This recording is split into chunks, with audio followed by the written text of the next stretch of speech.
tributes continue to pour in for rapper AKA, fellow hip-hop producer, artist Siyabonga Silka Mentane described him as described him as a highly competitive individual. He said that AKA's music will live on forever. Like, he was very competitive, firstly, and he was very committed to being the first of.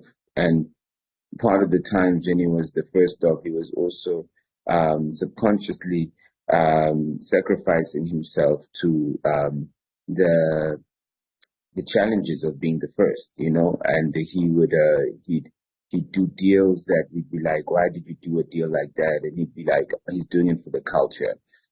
In the long run, all he was doing, he was just trying to show how bankable young people like him are.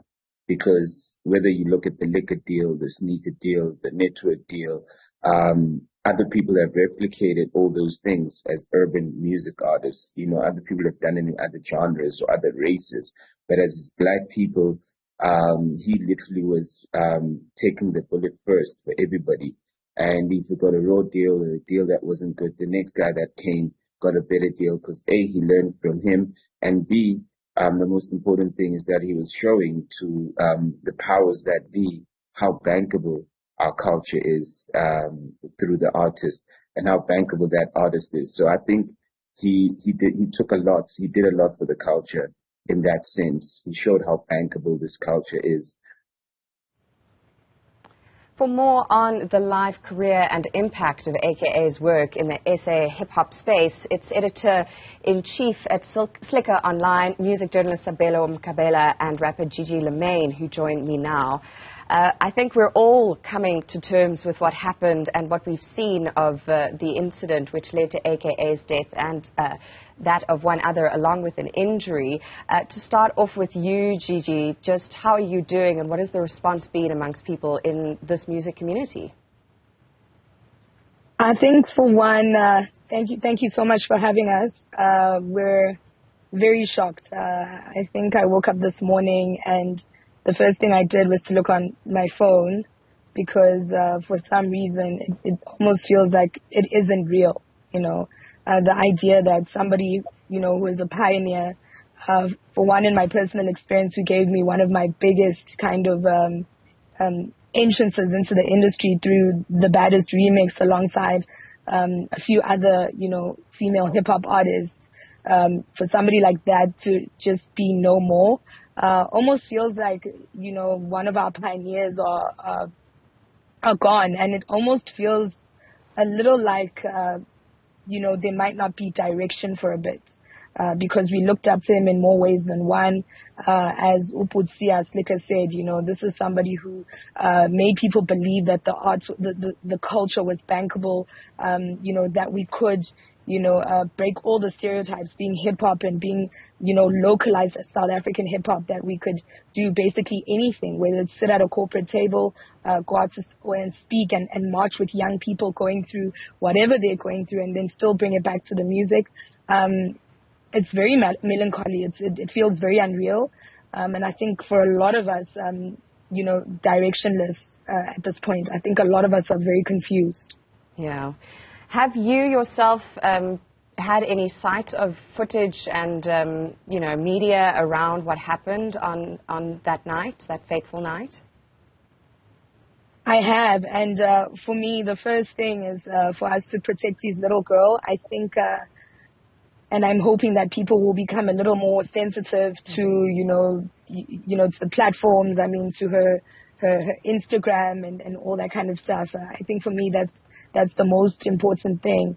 But for one, I do think there are a lot of red flags, and I do think that the SAPS in this case needs to find some kind of answers. I think there's a lot of stuff to work with, and it's quite obvious that this was very preemptive.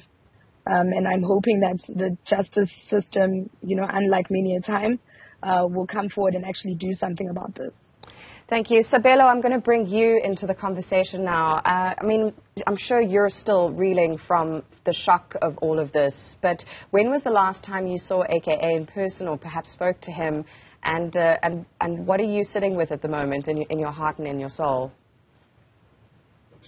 I've never really spoken to AKA, but the last time I saw him was at a show. I think it was Blackie's birthday celebration, somewhere in, was it One Fox? So this was like, it might have been 2 months ago or so. That was the last time I saw him perform. After not seeing him perform for close to like 2 years. I think we're all in shock and disbelief. It just doesn't feel real. It hasn't sunk in at this moment. I mean, you hear Gigi talking about losing really a giant of hip-hop in South Africa. Similar things from Slikker, saying he's lost an older brother, someone who was really a kind of beacon in the industry of what was possible in terms of diversifying and surviving and thriving at times in the music industry in South Africa. What do you think hip-hop in South Africa and maybe even further afield has lost? I mean, we spoke to a business partner of AKA's yesterday, Raphael Banda, and he was saying throughout the continent, this is someone who's, sort of flown the flag of South African hip-hop music. Yeah. I think for me, like one of the biggest things that I admired about AKA was the concept of longevity. I think it's very rare to see a pop or hip hop artist stay at the top for this long. I mean, I remember Victory Lap dropped in 2011, and he just has not left the top, like until he took his last breath. He still had very few artists had a hit in 2011 and a hit in 2022, 2023.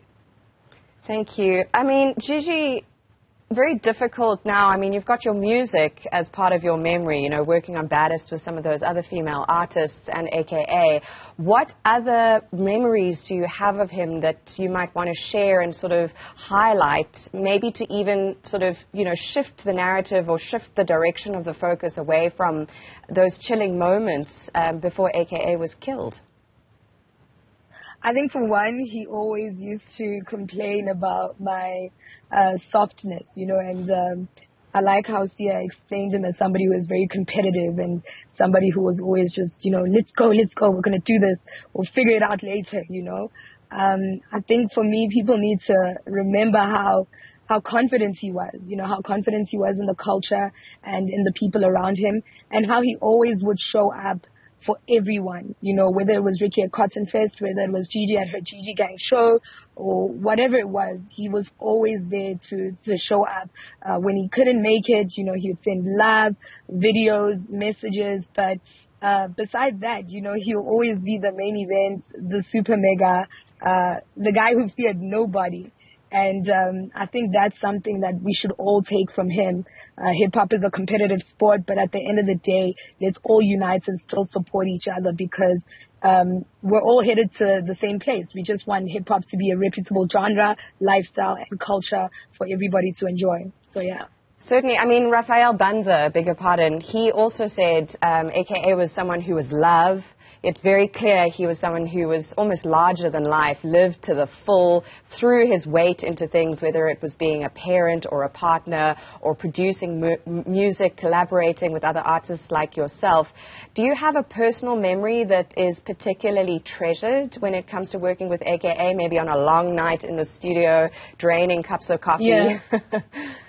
Yeah. I think for him it was that music becomes your everything and everything you do. Like if you don't wake up and think music and drink music and gym music and you'll never come up with the hits. And treat yourself like a Picasso every day with a canvas in front of you and paint and paint and paint and paint, and eventually you'll come up with that masterpiece. So for me it was really the resilience. But on a funny note, he had this new dance thing that he would do in the clubs when we would see him, where he'd just like break out into whatever it is, whether it's my piano or hip hop, and that was for me the funniest but the best memory of him, out in Cape Town with Nadia and Les, and we were hosting. But he's always just had the time of his life. So let's also celebrate him as that giant, but that happy guy, the happy guy who just managed to have everyone dancing and laughing when he was in the room. Wish from Gigi Lamayne there. Sabelo, we're winding up now, but as we do so, what do you think is the legacy that AKA leaves in the South African hip-hop industry, and not just locally, further afield? Yeah, I think it's patriotism. I think until the end, AKA has just always been about the idea of localizing the hip hop sound. He really was big on that, which is why even in his new music, you hear like the log drum sound and the Afro pop melodies, and also just the references. He'll reference a TKZ, or he will use a Mao De La Queen's sample. He was very big on that, and just him performing with the South African flag. Every time he went, he was patriotic. Like, he was very vocal in the wrongs that maybe of the government, but he was also very patriotic. That we must love ourselves, love our country, and love what we represent, and go and show the world who we are. I think he did that. A beautiful message on which to end this interview. Both of you, thank you for your time, Gigi, especially you, considering the kind of distress that you and fellow musicians are going through at the moment. Thank you.